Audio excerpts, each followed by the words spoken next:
our seventh episode, which I said last time. Today we have a very special guest, a big name in the natural bodybuilding community, who's brought hundreds of athletes on stage, first times experienced. Uh, Herself is a WNBF Bikini Pro, and we have very, very special guest today, Krysten. So thank you for joining us.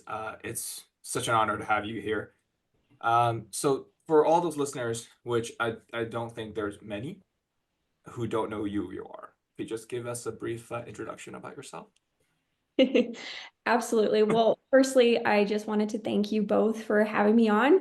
I'm really excited to have a chat with you both today. So, as Adrian said, I'm Krysten Janzen. I am a WNBF Bikini Pro, and I've been a online fitness coach for the last over 10 years now. In 2014, I started my business. So I've been focused primarily on lifestyle clients. And then as my goals evolved, my coaching skill sets have evolved as well, where I still work primarily with the general population, but as well to specialize in bodybuilding. I am what do they call it again? I can't remember what it's called, Brandon, the certification that we have, The postnatal thing? no, I was going to say even just the prep and bodybuilding coach certification Oh, through. the PBC one? Yes, yes, Mhm. yes.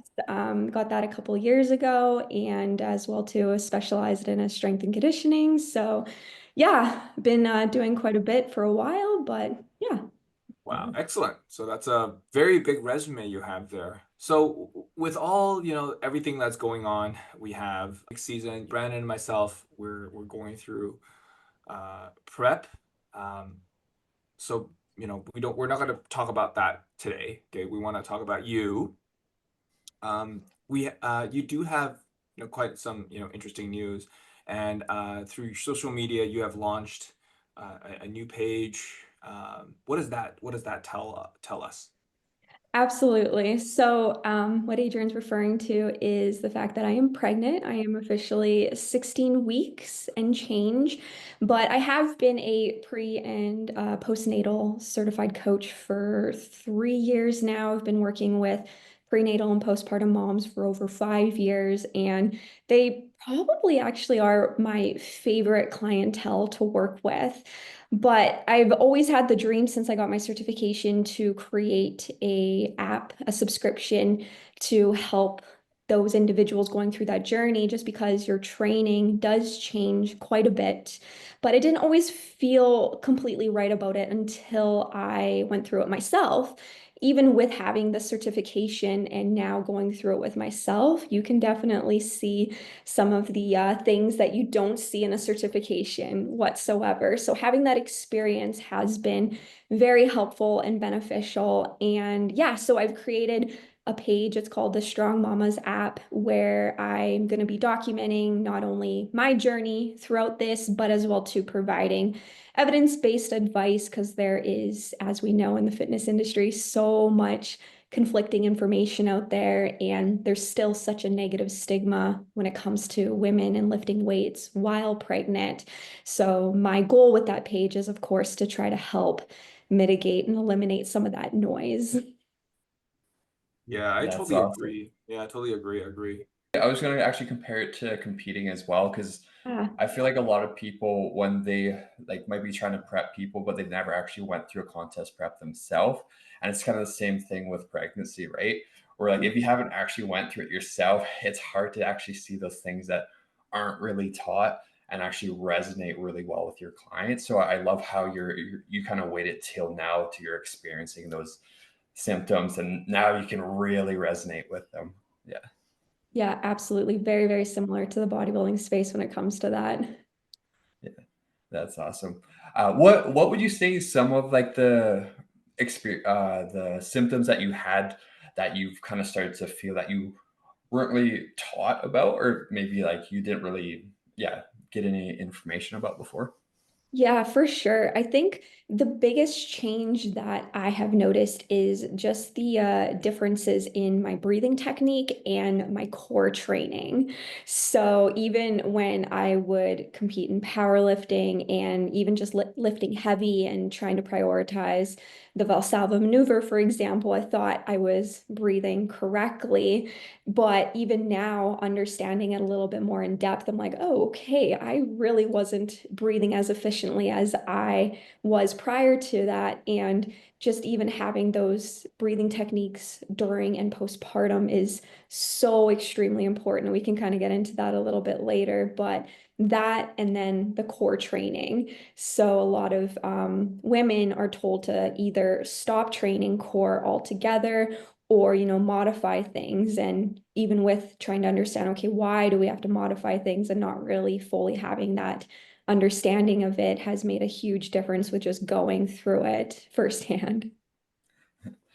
That makes a lot of sense. That was actually one of my questions that I had for you, is just the bracing aspect with being pregnant, and like how to go about doing that in a way that's going to be effective and not potentially like harmful for if you are pregnant. So like maybe we could jump into that right now if that works. Yeah. Yeah. Yeah, I think that would be a good idea. Yeah.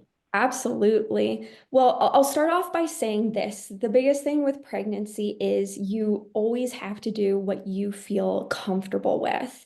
So I would always lead with that. For a lot of individuals who do feel comfortable with their experience with strength training, maybe CrossFit, for myself, bodybuilding and calisthenics, if you feel comfortable with it, you're totally fine to continue to train that way. So in regards to strength training, if you are used to bracing by using the Valsalva maneuver method, there's actually some new research that's showing that it's actually completely safe. Now, prior to this research, even in my certification, I was taught, and a lot of other individuals are too, that you shouldn't actually be utilizing this method just because of the increased intra-abdominal pressure.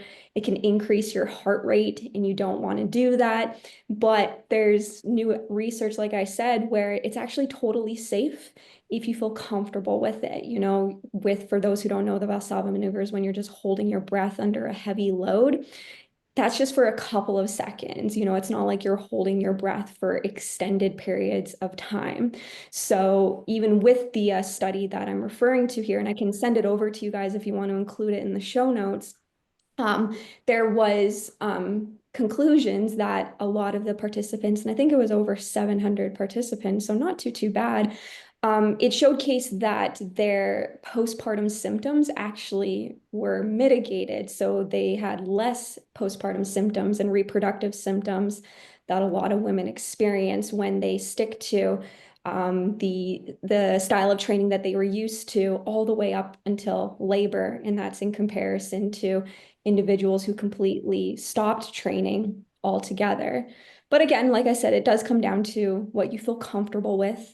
There are certain individuals who experience complications in their third trimester and they have to be put on bed rest. So, of course, in those types of situations, there's not much you can do. You got to listen to your doctor. But if you're totally fine, you're totally safe, and you feel comfortable with it, lifting heavy and utilizing the Valsalva maneuver, if you feel comfortable with it, is totally safe. Yeah, that's actually that's just a side question. So I know there are individuals who may run into a good dilemma. Doctors telling you one thing, but then you're feeling another. Uh, so in this scenario, how would you maneuver your way around this? Yeah, and of course that's a tough one, right? Because of course, like even for myself, for specific clients I have, if I tell them to do something and their doctor tells them something else, of course I'll always recommend for them to listen to their doctor first and foremost. But depending on the circumstances here, like I know some doctors still, unfortunately, but not many, they'll tell you to stop lifting as soon as you're pregnant. And it's unfortunate that some individuals do that, but even myself, I'm lucky enough that my doctor's like, nope, just keep doing what you're doing, keep lifting. It's good for you. If we experience any complications, then we'll have a different discussion. But, I think it'll be situation dependent as to how you want to kind of approach that. Makes sense. Yeah, makes sense. So probably all in all, probably would recommend listening to the doctor as your first priority. I'm probably trying to find a doctor that has a bit more education on the subject would probably be a good thing too, because I know some of those walk-in doctors, sometimes they give you very broad and it almost seems like old style like news or like recommendations. So like trying to find a doctor that's more up to date with the research and specializes in that would probably be a good thing. Hey? Absolutely. And like if you don't feel right about the recommendation from your doctor, it never hurts to get a second opinion. When it comes to somebody that is, say, they just got pregnant, but they're wanting to work on their fitness, like they haven't really trained before, what would you say, or what would you recommend for somebody like that that's gotten pregnant, but they're actually still wanting to improve their health, make sure that they're nice and healthy, that their baby's healthy and stuff like that? Like, what kind of training tips would you recommend? Would you recommend them doing some of these compound movements, or would you ease them into it? What would that kind of look like? Absolutely. Yeah. And I think the biggest thing there is it's never too late to start. I think a lot of individuals think like, well, I've never lifted weights or I've never exercised before, what's the point now? But like I said previously, it can help tremendously with the postpartum recovery. So I think that it is probably the best approach to ease into things, working their way up eventually to the compound movements if they can. But if they feel more comfortable with machine work and more isolated work, that's totally okay. If all they feel comfortable with is doing some yoga, Pilates, and walking for the time being, that's totally okay too. The biggest thing is just movement in general. So a progressive approach, I think, is always best for individuals who are just starting out. Yeah, that makes a lot of sense. When it comes to, I know a lot of girls get like morning sickness, and that might be able to affect their ability to consume food or maybe get enough protein or enough nutrients in their diet. What would you say, or is there any tips that you have for individuals dealing with that and trying to strength train and trying to still fuel themselves enough for it? Absolutely. Well, I am blessed that my first trimester was very mild. I didn't actually experience any nausea or any morning sickness, just a lot of fatigue and weird cravings. So I'm very blessed that way. But of course, I've worked with other individuals who've been on the opposite end of the spectrum and just really struggle with it. And of course, I think the first thing that I would suggest is if you are somebody who tracks their calories and their macronutrients quite rigidly, like myself, to be okay with stepping away from that for a while. If we have specific calorie and protein goals that we have in mind and we're dealing with, morning sickness and aversions where we can't eat what we typically want to eat, it can add even more stress where we're not hitting those targets. So I would say, be okay with stepping away from that for a while. It's going to be okay. And, just listening to your body. I know that that is very open-ended and that's not always easy to do. But something that I have found to be helpful for a lot of my clients is having some bland snacks available for yourself and having just small, frequent snacks and smaller meals throughout the day.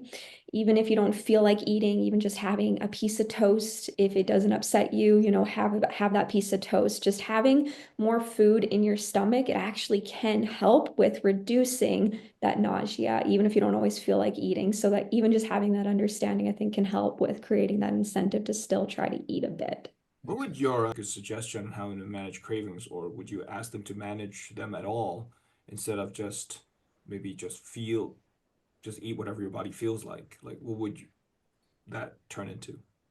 For sure. Yeah. I think, of course, we want to make sure that we are managing them strategically. Like, I wouldn't restrict yourself from the items that you are craving.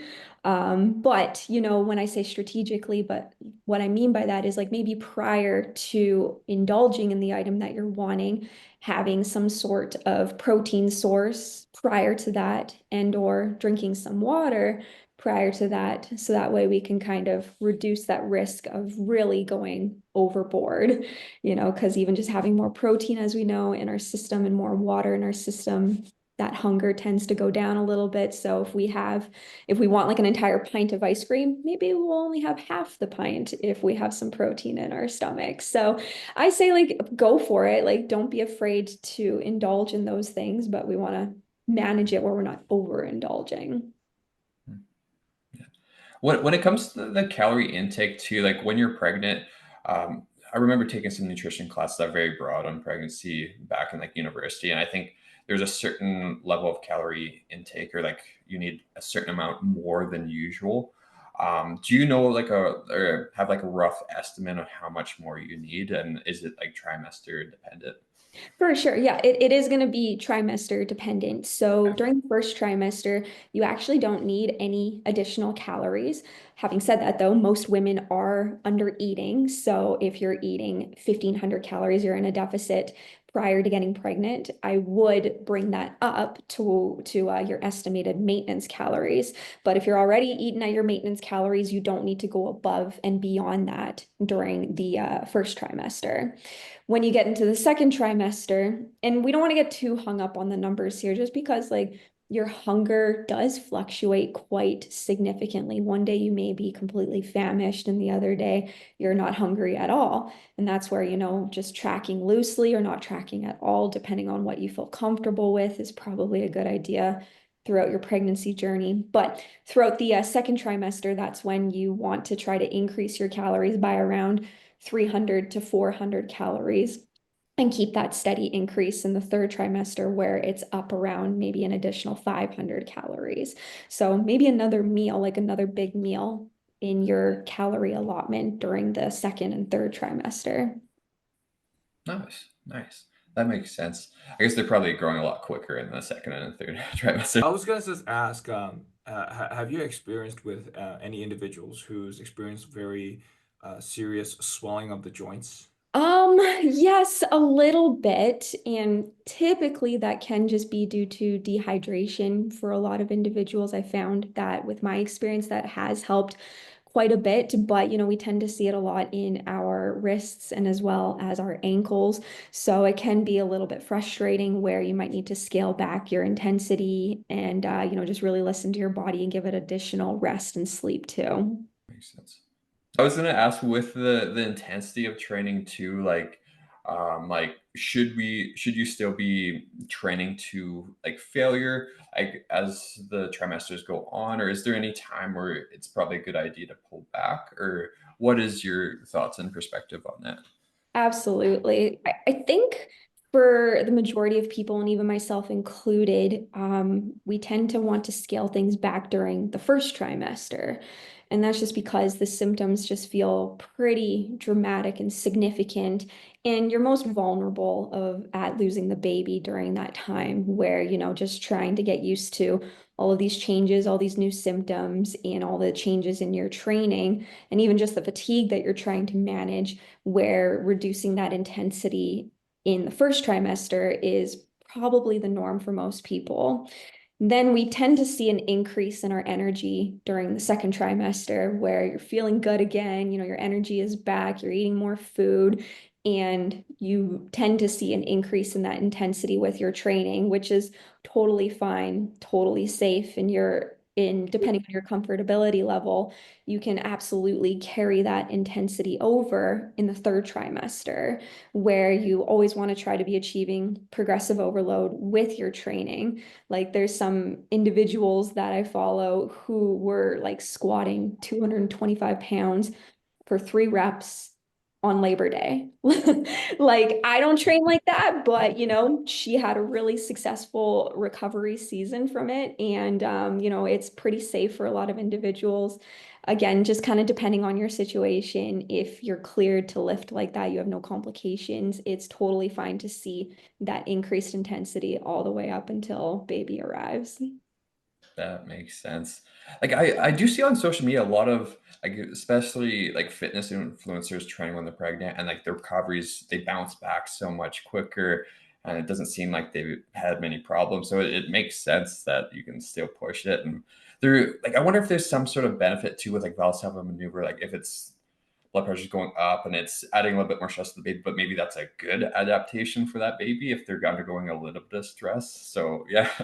You're absolutely right, because if you think about it, like with the type of breathing you want to do, it's like the diaphragmatic breathing that connects to your pelvic floor. So having a strong pelvic floor is super beneficial during the delivery process, right? It's actually a very similar sensation when you're pushing. So having that strength prior to that, it just does increase your pelvic floor strength so that you can have a good delivery in theory. And then, that recovery afterwards, you do tend to bounce back a little bit better from that. So you're absolutely right with those positive adaptations. Sweet. No, that makes sense. Yeah. To bring it to like post pregnancy, like, is there any specific tips that you have maybe for after somebody's delivered the baby and like the recovery process? Yeah, maybe if you could go into that a bit. For sure. Yeah, that's where, of course, we're going to be extremely vulnerable. And it is going to depend on the type of delivery that you have. If you have a vaginal delivery, then you can start to typically lift and move a lot quicker. Whereas if you have a C-section, then the recovery process is going to be a lot longer. So it depends, of course, when you are cleared for exercise. You tend to have a checkup with your doctor 6 weeks postpartum, and that's when, if things are looking good, you tend to get cleared. Having said that, though, just because you're told the first 6 weeks not to exercise, that doesn't mean that there aren't things that you can't do. By even just doing some light walking, like I wouldn't push the stroller up a hill or anything like that. Get your partner to do that, but even just some light walking can increase that blood flow so it can speed up the recovery process. And then as well too, doing some deep core breathing techniques in the first, like as soon as you get home, can really help with just recreating that connection with your pelvic floor and your diaphragm so you can, get that core strength back again. Makes sense. Yeah, Adrian, do you have another question there? I did, and then she answered it. So no. Yeah. Yeah. Well, let's maybe talk about bodybuilding a bit. Like, do you plan on returning back to this stage maybe the next 5 years? Are you still is that on your mind at all? Never say never with competing. I imagine you two can attest to this. There are so many experiences and times where you're like, I'm done with competing. And then you go to a show and it's like, I want to compete again, right? Like there's always that desire to get back on stage. So I won't officially say that I'm hanging up the heels forever, but as of right now, there's no plans in my head where it's on the horizon, where I have a timeline with it. But I always will still train like a bodybuilder. Like I always still have that intention of, okay, can I grow my shoulders a little bit more? Can I grow my glutes a little bit more? What can I do to just bring a better package if for whatever reason I do end up deciding to compete again? But as of right now, I really just enjoy the process of promoting the shows and as well just helping my athletes get to stage. Yeah, no, that makes sense. Because I see so many people, they're like, oh, I'm done with bodybuilding. Like even my past coach, like Jeff Alberts, like I remember there's a point in his life where he's like, oh, I'm done with this. He felt like burnt out. And then he's still been competing like so much now. So I feel like we always, yeah, usually end up getting drawn back to it. Um, 100%. and then I know you're doing a lot of like calisthenics training as well. I know you mentioned even with the pregnancy before we started recording this that you were still implementing some of that, but just making some modifications there. What kind of modifications have you been making for that? For sure. So I'm still very new to calisthenics. I've been training this way for almost 2 years now, which sounds like a long time, but for anybody who's ever implemented calisthenics, you know that it's like watching paint dry, just like natural bodybuilding is. Developing the skills that you want when it comes to mastering certain movements take a long time. So I still consider myself a beginner where a lot of the things that I was training for prior to pregnancy, I've really had to scale back. So, for example, the first modification would be the muscle up. So, prior to getting pregnant, you can do a straight bar muscle up or a ring muscle up. when I got pregnant, I just had a mental block in my head because when you do a muscle up across the bar, your stomach is going over top of the bar, and then you push yourself up. So I was just like, oh, I'm gonna hurt the baby. I don't feel comfortable doing this movement anymore. So I adapted it where I'm now practicing ring muscle ups, which is a whole other beast of its own. It's very challenging on the rings, but it's nice to still kind of try to maintain the skill sets and the movement patterns with that. So it's been going well. It's something I still am able to do. It does require a lot of core strength though with the pull up and then you push down. So I do suspect that I'll have to say goodbye to them probably in the near future. So I'm just kind of enjoying doing those for as long as possible. The next modification has been, well, not quite as of yet, but it will be soon, is the pistol squat. So with the pistol squat, when you come down your knee of the planted leg, the knee flexion, it kind of digs into your stomach. So you can't reach that full range of motion. So I do suspect I'll have to say goodbye to those soon. And then the last one is handstands. Surprisingly, the balance for handstands have been pretty good. I haven't noticed any issues as of yet, but if I notice that my balance is off or anything, I'll just use the wall or, try to do those again for as long as possible. But I think the last modification is I have scaled it back tremendously, and I am going to be prioritizing more bodybuilding for the remainder of my pregnancy. Mostly like the posterior chain. And the reason is because, of course, when you gain more weight in your stomach, your posture ends up changing, and a lot of women experience a lot of back pain, a lot of sciatica and things like that. So having like a strong back, strong glutes and hamstrings can kind of help offset that. So kind of switching gears to make that more of the goal now going forward. Yeah, no, that's a great insight to the training with pregnancy. Like, I never really thought about like, yeah, the balancing and like, yeah, Yeah, having more weight in certain areas, like especially with the handstand. Yeah, there's gonna be a point where you probably have to be so far yeah, backwards and exactly. yeah, but no, that's very cool. Another question I had too is I know a lot of girls go through a pregnancy and then they think, oh, I won't be able to compete after due to loose skin or whatever like that. Have you worked with a couple female competitors that have had kids that still do really good at shows?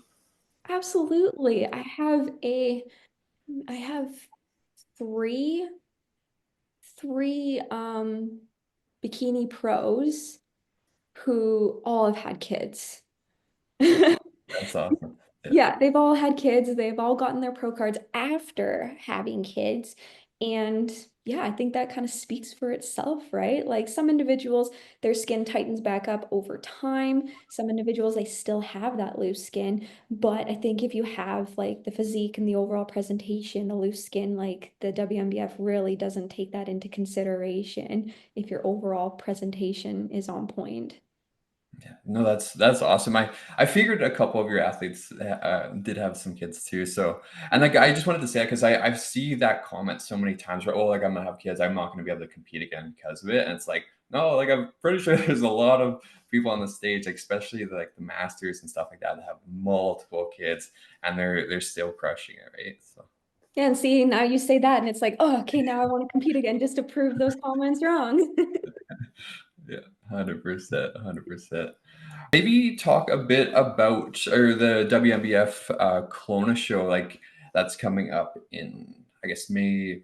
Is it May 17th, 21st? I yeah. keep getting the or May 17th. May 17th. 17th. May 17th, yeah. So my husband and I are the promoters for the WNBF Kelowna Natural Show. We've been promoting it since 2020. So we are 7 weeks out, which is crazy to think about already from our next season here, but it should be a really good show. So I'm really looking forward to it. That's awesome. Same Yeah, location.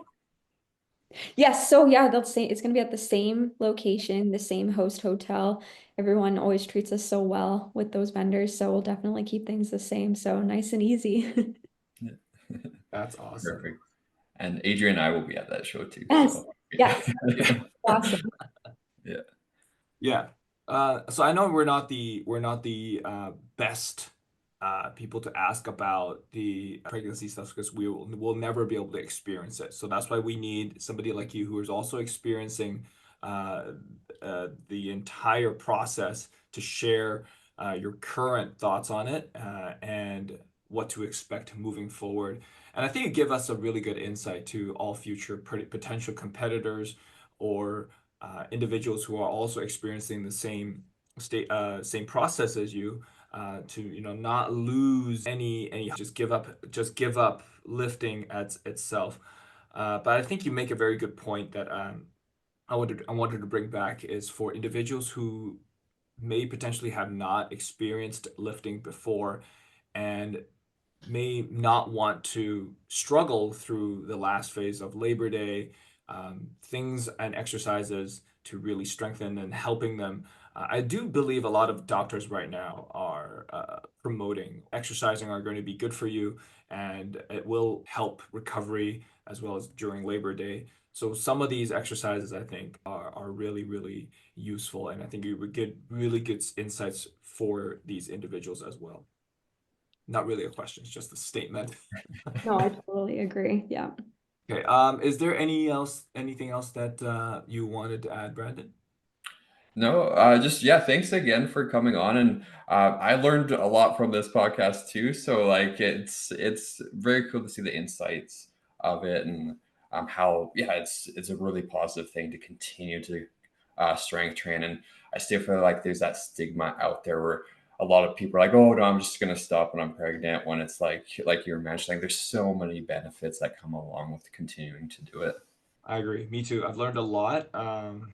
It's so different from what you see from books and articles as well. I think also just like bodybuilding or even strength training in exercise science, it's constantly evolving and there's constantly new news. Even there's some news that you just told me just now, which I learned so much. Um, so we really appreciate sharing all these insights with us. And we appreciate your time. So to finalize all the information that you've given us, where can we actually find all these information and all of your app and everything like that? Absolutely. My website's probably is probably the best bet there. So it's just the nattyhour.com. Easy peasy. We will link everything down at the description below to all Krysten's links. So if you have any information or any concerns, definitely reach out to her. She's very, very knowledgeable. She knows a lot of stuff. She really knows her stuff. So yeah, believe her.